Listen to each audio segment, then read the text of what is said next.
Hi, I'm State Representative J.T. Wilcox, and this is close to the end of the fourth week of the legislative session for this year.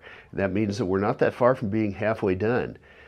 We have what's called a policy cutoff, and that means that bills that are not necessary to implement the budget had to pass by yesterday, or they're dead for this year, and it's good riddance to a whole bunch of them.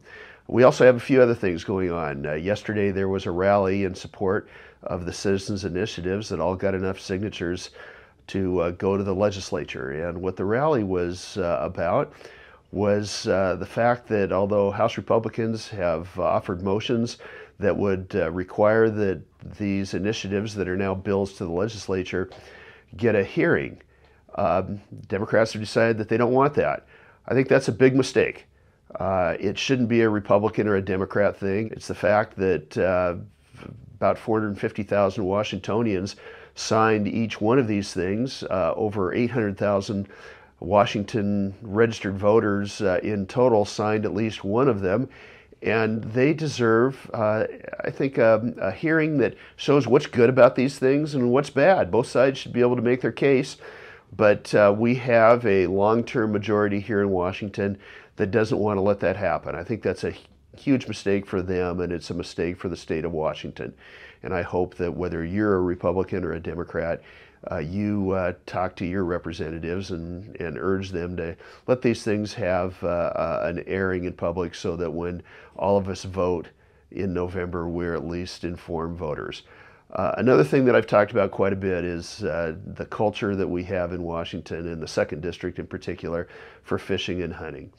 And we have a problem with part of our state government. That's the Fish and Wildlife Commission. It's appointed by the governor, and because we have a 3-term governor, the same governor is appointed every single one of them.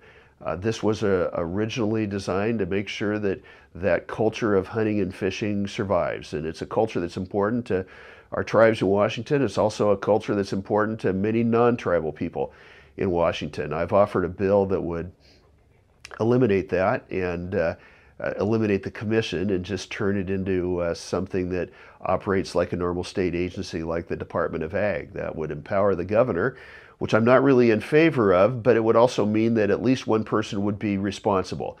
I don't know if I have the right answer to how to fix this, but I do believe that this bill is going to get a hearing, and I hope that the people that care about this will come in and talk about the successes and failures of the current status of the Fish and Wildlife Commission, which I think has decided that it's not about fishing and hunting. It's just about leaving fish and game alone and ending this culture.